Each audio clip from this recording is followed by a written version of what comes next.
So I prototyped a stool in cardboard. Recycling.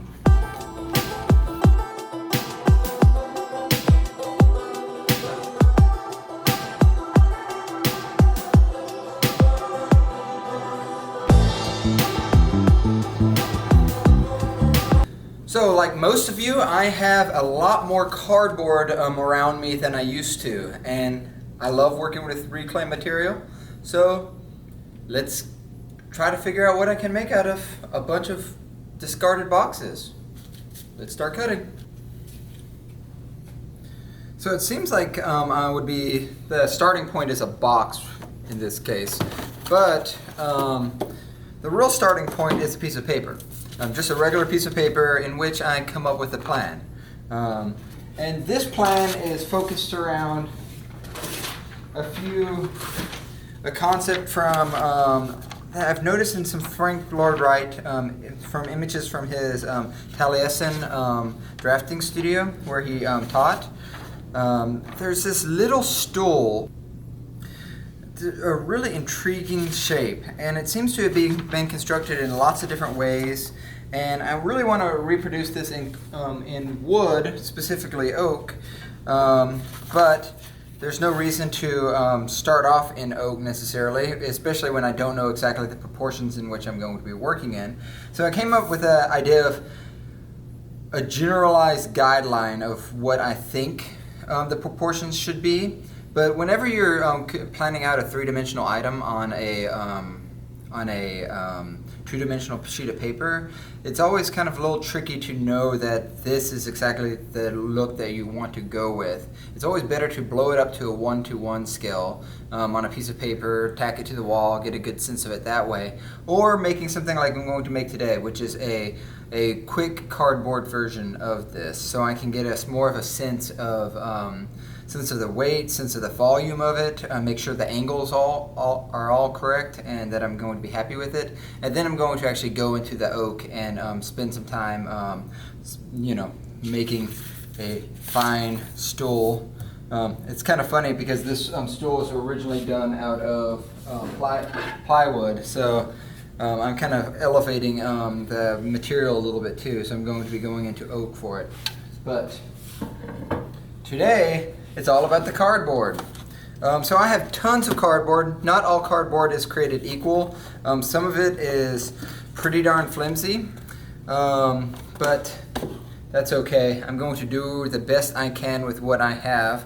And I want to make it not out of expensive cardboard that you buy specifically for construction projects that can be really strong, that could be actually actually stable for long-term construction projects. I wanted something that is everyday available, showing up to our doors, so I want to use all this free cardboard that I would be recycling anyway, and when I'm all done, I can still recycle it. So no harm, no foul, not adding to the waste stream at all. I guess I am a little bit by the sheer number of X-Acto knife blades I'll be going through. So my plan here gives me the general dimensions that I'm going to be working in, and allows me to plan out my cuts. And to begin with, I've made a quick sample. I cut down strips at 3 inches, and then I did a little bit of a test, kind of laminating up and see where I want to put the joinery. And this is kind of interesting because this is more along the lines of the joinery that I would be using in the actual wood construction. So I have a mortise and tenon.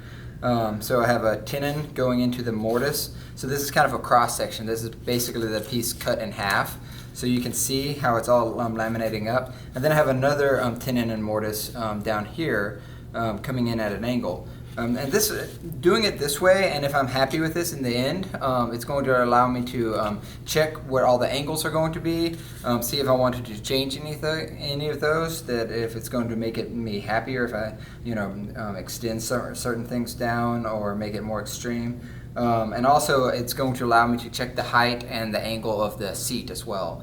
I wasn't planning on this being actually structurally stable for a seat. But the more I think about it, the more I'm kind of interested in possibly sitting on this at the end of the day. So I'm gonna give it a try. Okay, lots of cutting. First step is I have my measurement, so I know where I'm going to be going with that. And I'm going to start stripping down a bunch of these boxes into 3-inch strips, because I know that's the dimension that I'm going to be working with all of these. And I'm pretty sure, depending on how thick some of the cardboard is, it's probably going to be about 8 pieces thick for each section. So that's quite a bit of strips that I'm going to need, because I'm going to need at least 2 of these. I'm not going to add on to this one, because I'm going to just keep this as a sample, because I think that's a handy thing to have around. All right, I'm going to start cutting.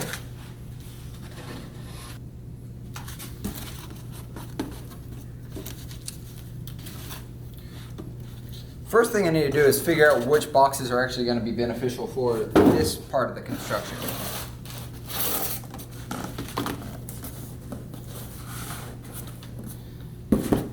This one certainly will be. The direction of your grain, the direction of your corrugation, I think is going to make actually quite a bit of difference in these too. Most of the boxes have the corrugation going straight up and down like this. And so that means this direction is kind of the weak direction. So it's stronger going up and down in the direction of the corrugation. So it's not going to want to bend as much. So it makes more sense to make the corrugation go long ways in these pieces. But that's a harder piece of cardboard to actually find, because most of the ones that you see, with the way the grain is oriented, it means the long pieces are going to be a little bit harder, are going to be oriented in the wrong direction.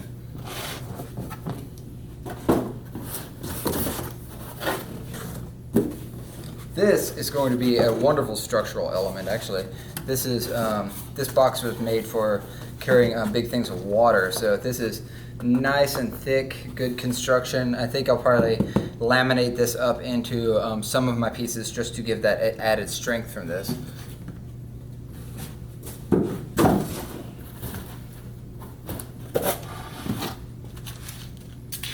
Alright, I think I'm going to start by cutting a few of the pieces off, so some of the flaps.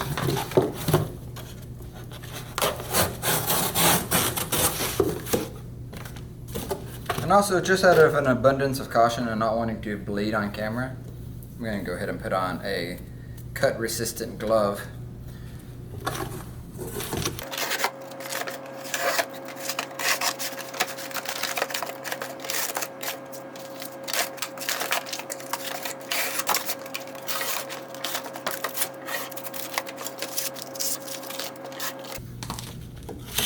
Anywhere there's a significant bend already, I'm not trying to avoid using those pieces, because that's already a weak point.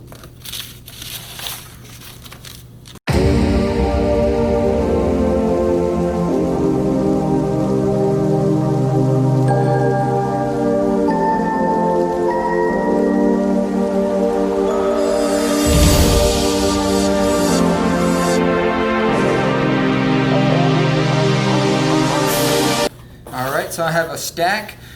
None of these grains are, the corrugation is flowing exactly the way I want them to be in this. So I'm going to go round up some other pieces of cardboard, and I'm going to laminate, because I have so much of this stuff running in the wrong direction. I'm going to kind of treat it like plywood and alternate the direction of corrugation.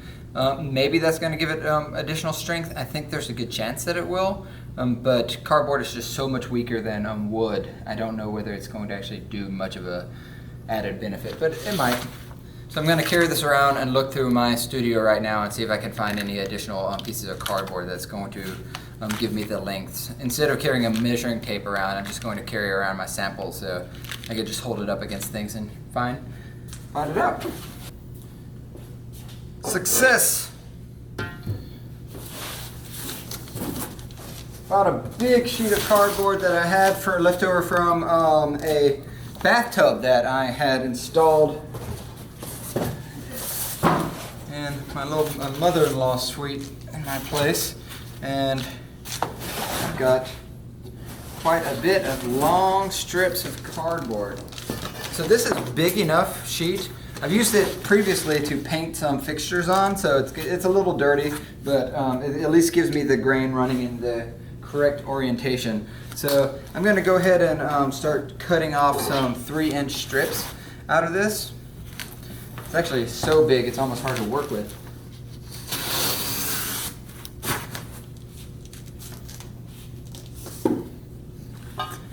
These bigger sections that are made for cutting for large items, I mean, they're just gold when you're looking for something like this. Anyone who has been a kid or has a kid, you know how valuable refrigerator boxes and stuff can be.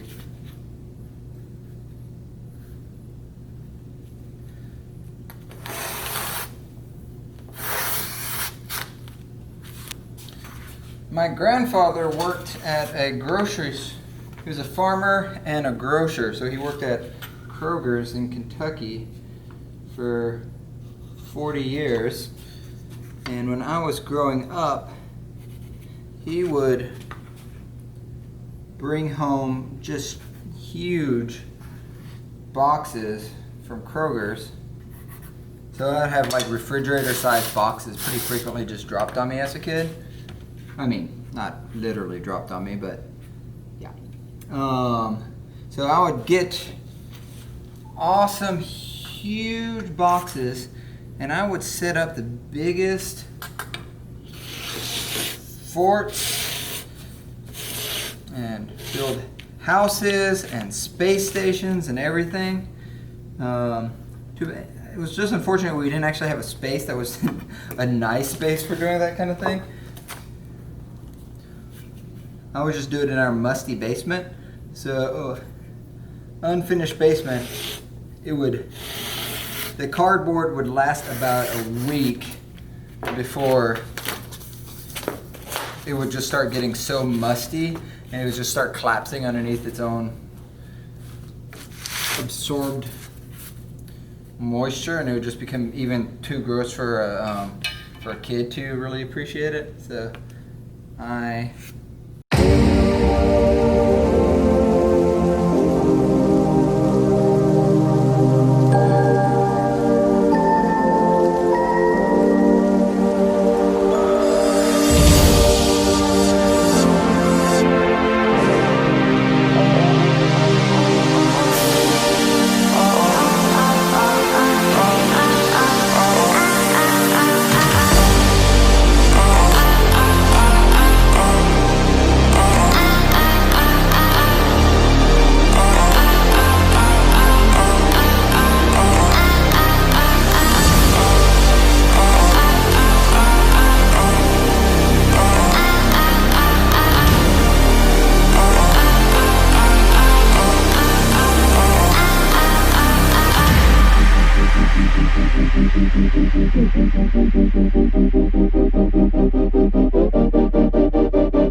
strips with different types, the corrugation running in different directions. So this one you can see the end holes. Basically this is the top. So this bends really easily in this direction. And these, the holes are going along this edge, and it's a lot harder to bend it in this direction. So I think if I'm wanting to create something that's going to want to be as strong as I possibly can make it, I think alternating this is probably going to be a good plan. I'm not entirely sure whether that actually is going to pan out, but I'm going to give it a try that way. So this is my sample. This is half of what I'm going to need for each one of my sides. So I'm going to just use this as a general guide because I'm happy with the kind of proportions of this, the angles. I think this is going to be a good starting point for me. So I'm going to use this as just a guide to mark off the pieces I'm going to be cutting out. And I know that I'm going to need, I think I said 4 before. It depends on how many ply this is. So this is 2 layers for each one. So this is a little bit thicker than what I'm going to be using right now. So I think I'm going to end up doing 4 for each half. So that's I'm going to be doing at least 8 for each one of these.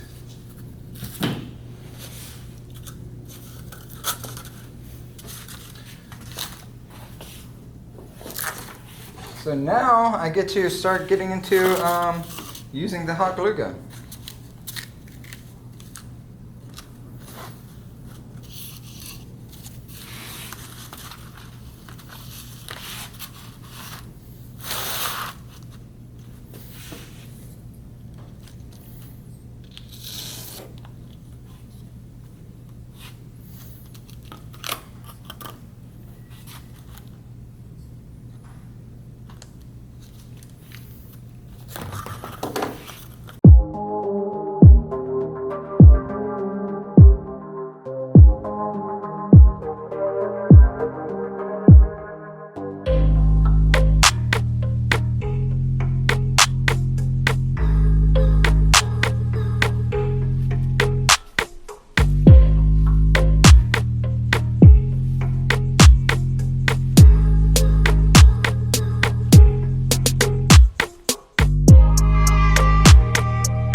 Checking my 90-degree again before I make this cut.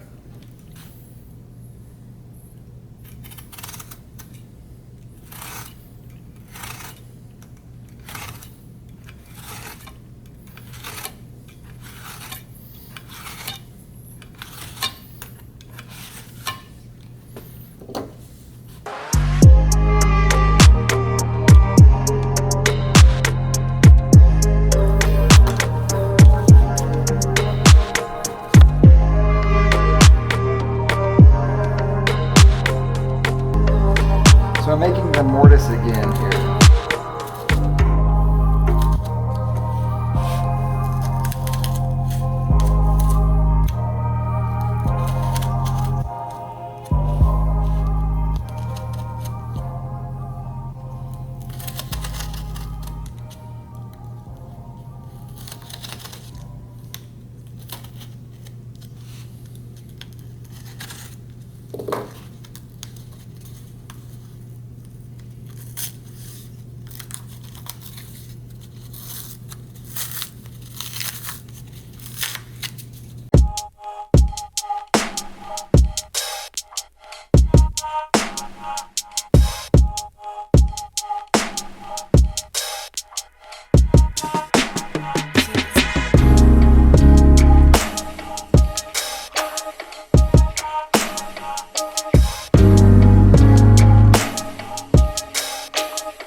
All right, my joinery is coming together a little bit. I have no idea whether this is going to be super strong or not because I'm experimenting, but it works with wood. I know there's all kinds of other types of joinery that you use for cardboard. I have books and books talking about this stuff, but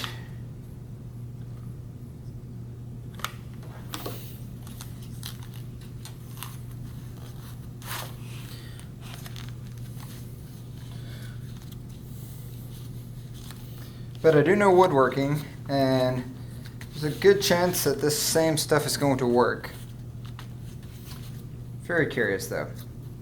So that's my complete mortise and tenon put together.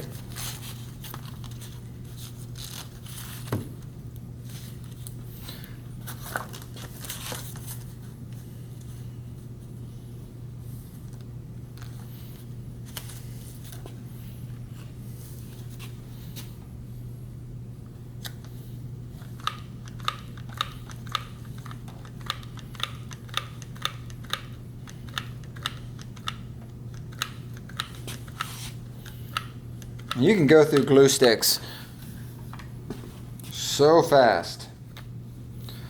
Buying the big box with a 50 count seems insane, but if you're using glue as a primary way of holding your pieces together,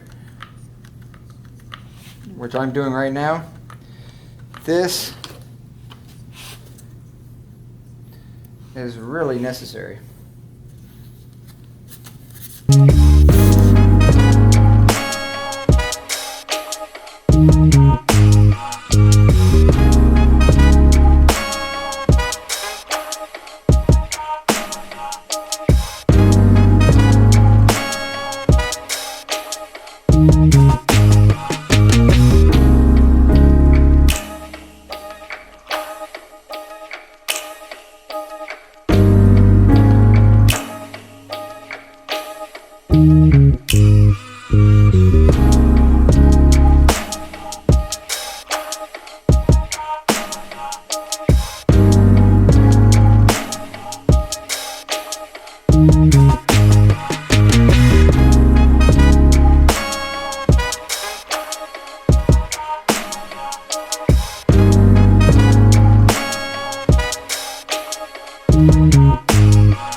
I'm going ahead and changing out my blade again.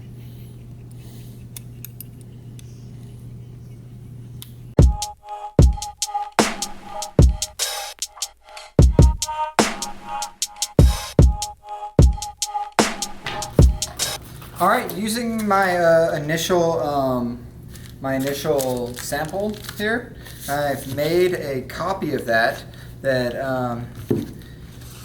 is a little bit beefier. Angles aren't exactly the same, but pretty close. I think this is going to work just fine for me. I'm going to duplicate this again, and see how this progresses. And this is going to give me a better idea of what I want to be making out of wood and why prototyping is good. I can already tell this is super sturdy. I did 9 layers of pretty much standard cardboard. So this is just regular, what you'd find in most Amazon boxes or any other type of box that you get nowadays, food delivery, whatever it is. Super common. I'm going to clean this up more before I actually fully assemble this. And this is relatively strong already by itself, but to make this even stronger, when I have this all assembled together, if I want to actually make this secure, doing a paper mache or something like that over top of it is going to make this super rigid. So this is going to create a lot of strength. If I want to make this stool that I have plans for, an actual functioning stool, I think one of the things I'm going to have to do is think more about the platform that I'm going to be sitting on. Right now, the plans that I've been making are for wood, and just the normal 3/4 of an inch board that I'm going to be constructing the whole thing out of is plenty strong enough to support the weight of a person or a few people in the center of this stool, and it's going to create plenty of support. But for cardboard, 1/4 of an inch or 3/4 of an inch is not nearly enough to do pretty much anything. And if I just have a sheet of cardboard going across, even if it's laminated up, that's going to be super weak. So I think I'm going to end up having to create a slightly different version and put a grid underneath there. And so I'm gonna keep on moving along and get to a grid at some point.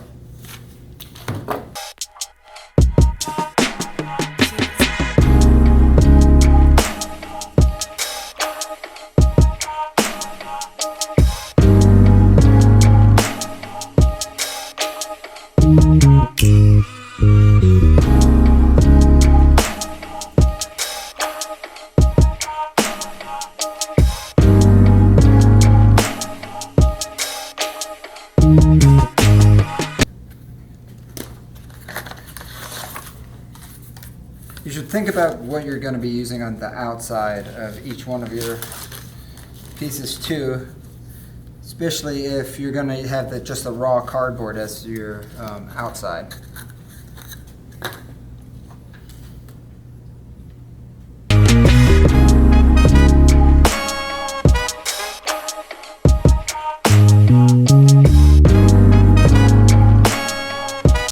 Lots of crafting. So much crafting.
So I have two of my side supports. The individual pieces are all assembled for this. So now all I have to do is put together my stretcher bars, and also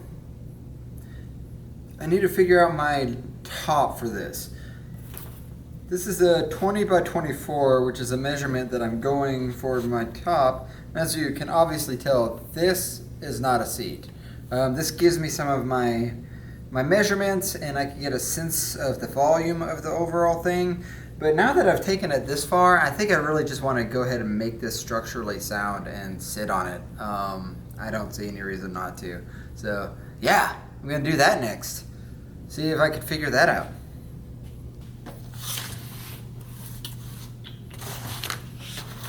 Ah, someone drove over this. Don't know when that happened.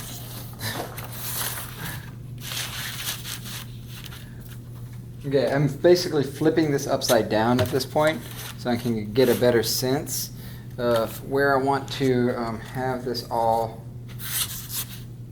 lined up. I think I want the biggest lip to be kind of toward the front. And I'm thinking we're going to give myself about an inch on either side. I think that's going to look okay. And so now I need to measure this out, and I'm going to put a basically layer up a few pieces on this back side as a stretcher bar, I probably will do, just for the sake of the cardboard, I wasn't planning on doing this for the wood. I think I will put a stretcher bar in the front, and then I'll put another one probably somewhere down here to keep these separate and the height that and the thickness that I want, so this doesn't go splay outward when you put force on it. Once I do this, then I'm going to start making a grid pattern in the center, cut and basically do some lap joints. Yeah, I think that's going to be the plan. So I'm going to have a grid pattern with a bunch of pieces going this way. And I already have some strips cut in this 3-inch dimension. So 3 inches sticking up, sticking into the body is about there. I think that's doable. I don't think that's going to look too clunky. This is all going to be more clunky than what I would make it out of wood already.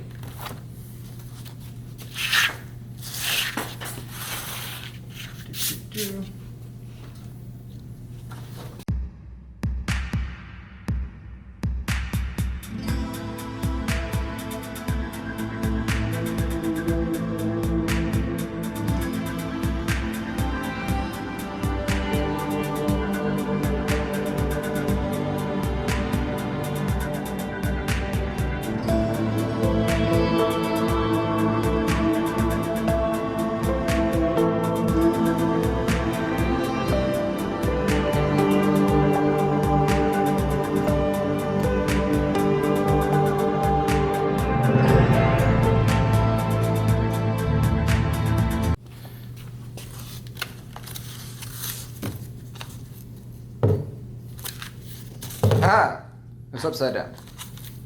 So I have 2 lap points on on these at this point on my leg assemblies.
All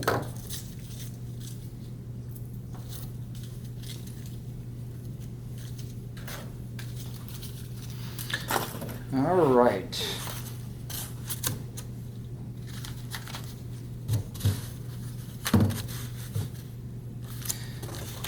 So I think before I was gonna try to glue these cross sections on, but I think we're gonna wait on that for a brief moment. I wanna figure out where I want my other stretcher bar.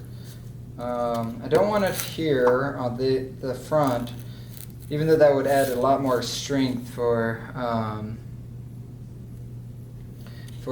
this one, since it is cardboard. I know I don't want that for the wood. But I think I'm going to just go with I think just another one on the back side is going to be the most appealing to me anyway.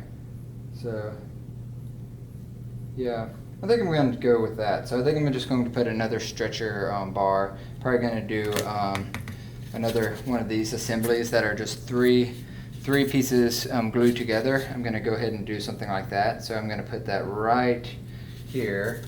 I'll measure that down, make it something even so it's forgiving to actually map it out. I'm going to drop it down 5 inches from the bottom of the other stretcher bar.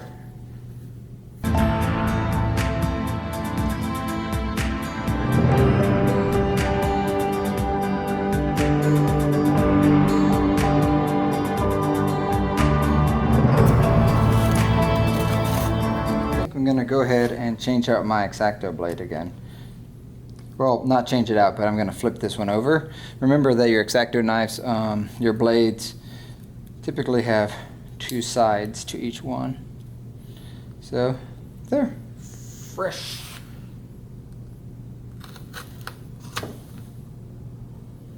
Yeah, you don't even notice that your blade is getting super dull because it happens gradually. And then all of a sudden you note that it's just so hard to cut through this paper.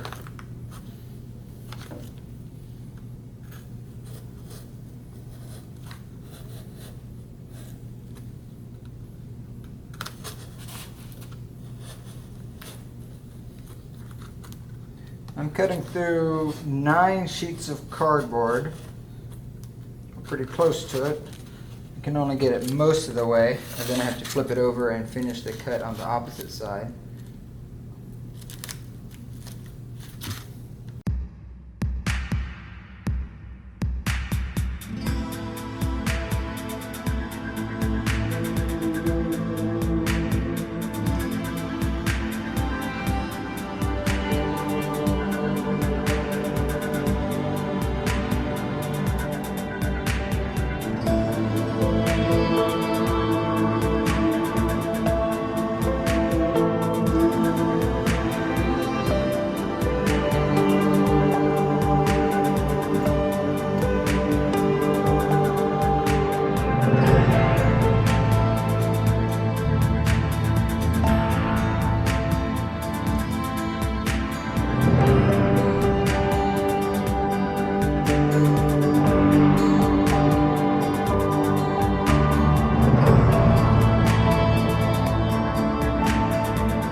One 1,000, 2 1,000, 3 1,000, 4 1,000, 5 1,000, 6 1,000, 8 1,000, 9 1,000, 10 1,000, 11 1,000, 12 1,000, 13 1,000, 14 1,000. Good enough.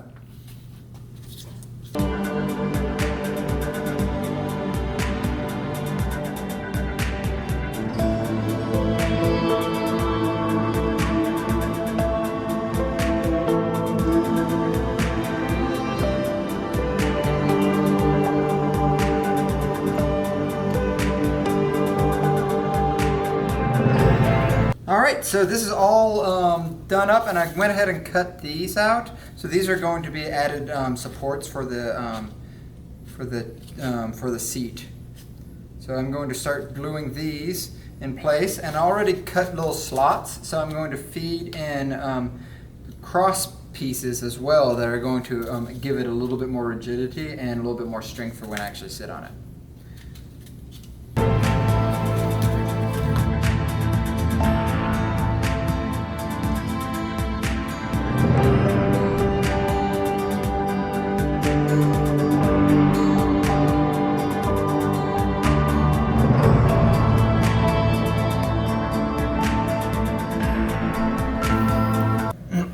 All right, so I have a finished stool. There's some detailing that I'm probably going to do just for no other reason than to kind of come up with solutions for finishing some of these projects. So I'll probably wrap the edge, I'll probably putty over everything, and going over all of this, all the edging, I'm probably going to paper mache over top of that, and then putty, and then sand.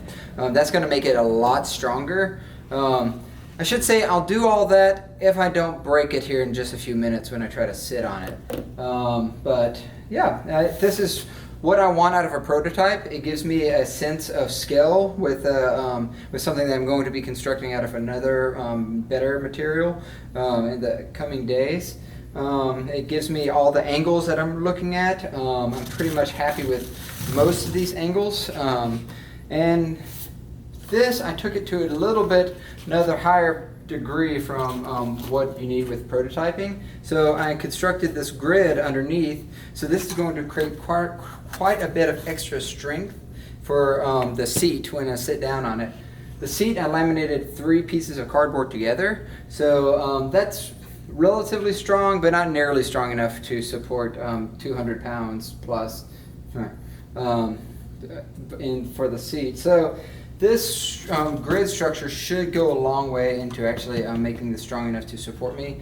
My main concern for weakness right now is this kind of flimsiness with the front cantilever. There's a lot of force that's going to be acting right here, and almost all of that's going to be shifted onto these 2 feet right here. So that's going to be the weak point. Yeah, so if I really wanted to make this more certain that it was actually going to hold together, I would put a stretcher bar between these 2 legs that would cover this seam as well, so that that would actually give a lot more strength.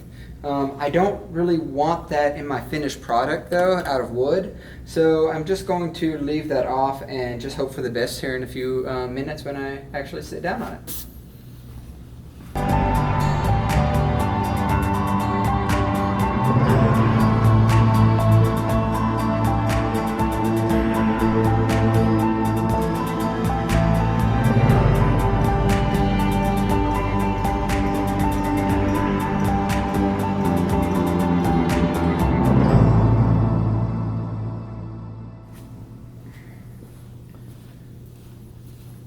So I made my stool.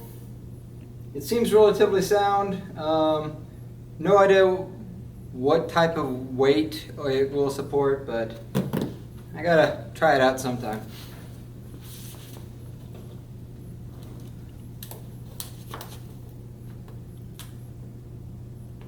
Well, it's comfortable height. It's not breaking immediately. And that makes me feel happy. I'm not going to stand on it. I don't trust it for that, but that is much better than I thought it would be, and it's a much nicer height. Everything, the ergonomics of it feel great. Yeah, I'm happy. There's quite a bit of room on here too. I think when this is made out of oak, this is going to be a fabulous little stool. Cool. Prototype successful. All right. Now I gotta get off of this thing without... Woo, that's fun. Yeah,